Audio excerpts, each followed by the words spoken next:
Short listing में आपसे पूछा आता है, मतलब आपको ये समझिए कि आप पूछा आता है, आपको सिखाया भी आता है वहाँ पे शॉर्ट लिस्टिंग में, क्योंकि शॉर्ट लिस्टिंग जब होती है तो ऑफिस वाली बंदे लेते हैं। हिंदी भी हो सकते हैं, अरबी भी हो सकते हैं, या इंग्लिश में भी बात कर सकते हैं उन लोग।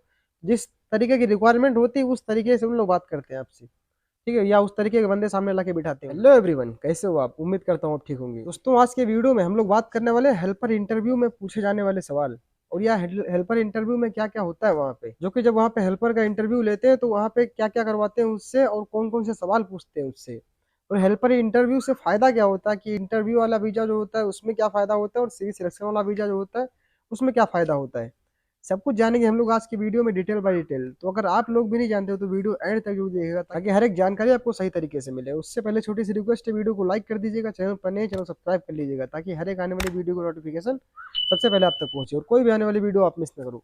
चलिए फटाफट से करते हैं अपने वीडियो। दोस्तों, सबसे पहले हम लोग बात करते हैं कि इंटरव्यू से, जो इंटरव्यू का वीजा होता है उससे, और जो सीवी सिलेक्शन का वीजा होता है बिना इंटरव्यू का जो चले जाते हैं बंदे यहाँ से, उसमें फर्क क्या होता है, तो इंटरव्यू में फायदा क्या होता है। तो आपको बता दूं, देखिए, इंटरव्यू का वीजा जो होता है सबसे बड़ा फायदा उसमें होता है कि डायरेक्ट कंपनी का वीजा होता है। तो सीवी सिलेक्शन वाले वीजा होते हैं प्राइवेट सेक्टर के होते हैं, सप्लायर में भी पहुंच जाते हैं लोग उसमें सीवी सिलेक्शन पे, तो ये सबसे ज्यादा प्रॉब्लम उसमें ये हो जाती है। और इंटरव्यू जब होता है इसका, तो आप ये समझिए कि कोई कोई अच्छा वीजा है, अच्छी वैकेंसी आई है, आप समझ रहे हो उसको कि हाँ वैकेंसी सही है या ऑफिस सही है, तो डायरेक्ट कंपनी का वीजा होता है वो। और उसमें सैलरी जो लगती है वो सीवी सिलेक्शन में वीजा से अच्छी सैलरी लगती है उसमें, और उसकी कंपनी की जो ड्यूटी होती है और जो उसका काम होता है शायद आपको ना मालूम हो, बट प्राइवेट सेक्टर से वो लाख गुना अच्छा होता है कंपनी का काम। ठीक है, जो प्राइवेट सेक्टर में काम करवाते हैं उससे कंपनी का काम बहुत अच्छा होता है, सैलरी भी अच्छी मिलती है आपको, और आपका काम भी अच्छा होता है, और ड्यूटी व्यूटी जो होती है वो तो एकदम फिक्स रहती रहती है। डायरेक्ट कंपनी के वीजा में फायदा ये हो जाता है कि आप जब 2 साल 2.5 साल का सफर करके आते हो तो आपको बोनस तो मिलता ही है अलग से। उसके बाद में जब आप रिटर्नर हो जाते हो तो आपकी सैलरी बहुत अच्छी लगती है इस कंपनी में, जब आप रिटर्नर हो जाते हो उसमें। ठीक है, तो ये सबसे बड़ा फायदा उसमें होता है। और जो प्राइवेट सेक्टर होता है उसमें आप चाहे 2 साल रुको, 3 साल रुको, 5 साल रुको, बट जो कफील होते हैं वो अपने हिसाब से आपको बोनस देंगे, अपने हिसाब से आपको खर्चा देंगे, आते आते टाइम बोलेंगे ये लो लो, 1000 रियाल, 500 रियाल, 1500 रियाल, 2000, कुछ भी दे देंगे वो। ऐसा होता है कि अगर कफील सही नहीं हुआ तो कुछ भी नहीं देगा, तब तो सबसे बड़ी प्रॉब्लम। तो ये होता है सिस्टम उसका, प्राइवेट सेक्टर का और कंपनी का। सबसे बड़ा फायदा है इंटरव्यू का, ये होता है। ठीक है, तो अब हम लोग बात करते हैं कि आखिर जो इंटरव्यू होता है उसमें कौन कौन से सवाल पूछे जाते हैं, क्या क्या करवाया जाता है। सिर्फ हेल्पर के लिए बता रहा हूँ। ड्राइवर के इंटरव्यू के बारे में अगर आप लोग जानना चाहते हो तो कमेंट बॉक्स में कमेंट जरूर कीजिएगा, मैं आपको सब कुछ डिटेल बाय डिटेल बता दूंगा। तो हेल्पर में क्या होता है, हेल्पर का इंटरव्यू जब होता है तो ऐसा होता है कि उसमें एक होता है सीवी सिलेक्शन वाला वीजा। तो सबसे पहली बात, मतलब उसमें क्या होता है कि सिर्फ वीडियो लेते हैं, कि एक वीडियो बनवा लो कहीं पे भी, और उसमें दिखा दो बंदे को कि यहाँ ये बोरी उठा रहा है, 25 किलो की बोरी होगी, और ये उठा रहा है, और अपना नाम गाम सब पता बता रहा है उसमें। ठीक है, कैसा कैसा क्या, कौन सी कंपनी में जा रहा हूँ, कितनी सैलरी, वो सब बता देता है। इससे पहले भी मैंने कई एक वीडियो में बताया हुआ था, अगर आप लोग नहीं देखो डिस्क्रिप्शन बॉक्स में वीडियो मिल जाएगी, आप लोग जाके देख सकते हो। ठीक है, ये वो होता है। उसके बाद में जब इंटरव्यू में वहाँ पहुंचते हैं इंटरव्यू देने के लिए, तो इंटरव्यू में सबसे पहले शॉर्ट लिस्टिंग होती है। शॉर्ट लिस्टिंग में आपसे पूछा आता है, मतलब आपको ये समझिए कि आप पूछा आता है, आपको सिखाया भी आता है वहाँ पे शॉर्ट लिस्टिंग में, क्योंकि शॉर्ट लिस्टिंग जब होती है तो ऑफिस वाली बंदे लेते हैं, जो बड़े ऑफिस में वीजा आता है वो बंदे वहाँ पे बैठते हैं शॉर्ट लिस्टिंग में, और वो आपसे आपका बायोडाटा पूछेंगे वहाँ पे। जैसे कंपनी रिक्वायरमेंट कर रही है कि थोड़ा बहुत इंग्लिश बोलने वाला बंदा चाहिए मुझे, तो आप आपसे आपका इंट्रोडक्शन लेंगे इंग्लिश में, उन लोग पूछेंगे tell me what about yourself. वो ऐसा आप सबसे पूछेंगे कि ये आपके बारे में मुझे बताओ, तो आप अपने बारे में क्या बताओगे, जैसे आपका नाम होगा आप बताओगे माय नेम इज, जैसे मेरा नाम देशराज है तो मैं बताऊंगा my name is Deshraj, I am from Uttar Pradesh, अपने डिस्ट्रिक्ट का नाम, सब डिस्ट्रिक्ट का नाम, गांव का नाम, सब उसमें बताऊंगा कि कहाँ कहाँ पे मतलब मैं रहता हूँ, इंग्लिश में ये इंट्रोडक्शन हो जाएगा। इतना सवाल उससे आपसे पूछेंगे। उसके बाद में आपका काम ये कैसा होगा, तो आपके काम के बारे में शॉर्ट लिस्टिंग में पूछेंगे। जैसे आपको यहाँ से जाना है, कंस्ट्रक्शन लाइन में आना है, तो आपसे बोलेंगे यार आपको 25 किलो की बोरी उठानी है, आप उठा सकते हो, बोलो आप बोलोगे हाँ उठा सकता हूँ, कोई दिक्कत नहीं है। ठीक है, तो आपसे कहीं हो भी सकता है कि शॉर्ट लिस्टिंग में वहाँ पे बोरी एक रखी हो ला के, सिर्फ इसीलिए कि बंदे को उठा के चेक करो कैसे उठा पाता नहीं उठा पाता है, तो ये सब होता है। तो उन लोग चेक करवाएंगे, आप उठा सकते हो, कोई दिक्कत नहीं, वहाँ पे शॉर्ट लिस्टिंग में काम खत्म हो जाता है। उसके बाद में जब आगे आपका मेन इंटरव्यू होता है, जो कंपनी के बंदे होते हैं वहाँ के, जो इंटरव्यू लेने के लिए आते हैं, तो कंपनी के बंदे आ जाओ, आप वहाँ पे बैठोगे तो आपसे पूछेंगे वही, हिंदी भी हो सकते हैं, अरबी भी हो सकते हैं, या इंग्लिश में भी बात कर सकते हैं उन लोग। जिस तरीके की रिक्वायरमेंट होती है उस तरीके से उन लोग बात करते हैं आपसे। ठीक है, या उस तरीके के बंदे सामने लाके बिठाते हैं उन लोग। ठीक है, तो वहाँ पे जब आप बैठोगे तो वहाँ पे भी आपका इंट्रोडक्शन ही लेंगे, आपसे पूछेंगे वही बात कि tell me what about yourself, ये भी हो सकता है पूछेंगे।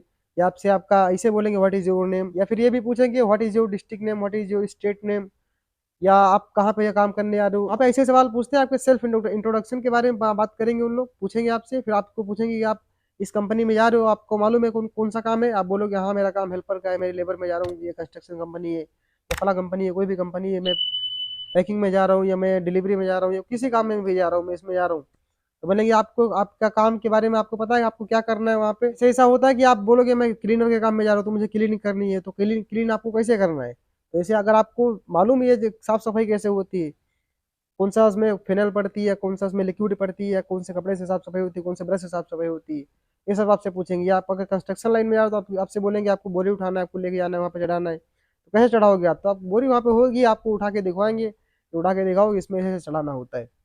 ठीक है, ये सिस्टम में करवाते हैं। ये सब करने के बाद आपका जो फॉर्म होगा, जो फॉर्म उन लोग फिलअप करते हैं ऑफिस वाले, सबसे पहले फॉर्म ही फिलअप करते हैं आपका। फॉर्म फिलअप करने के बाद आपको जो इंटरव्यू में जाते हो तो उसमें फॉर्म में नंबर परसेंटेज डाल के देते हैं, नंबर मतलब 95%, 90%, 80%, 75%, 100%, कुछ भी उसमें जैसे आपका इंट्रोडक्शन रहेगा, जैसा आपका इंटरव्यू रहेगा, वैसे उसमें नंबर सिलेक्शन में डाल देंगे कि हाँ ये बंदा इतना सिलेक्ट है। तो ऐसा होता है जब वो पेपर आगे आता है तो फिर आपका उस हिसाब से सिलेक्शन होता है उसमें। तो आपका 80%, 75% में भी सिलेक्शन हो जाता है, 70% में भी सिलेक्शन हो जाता है।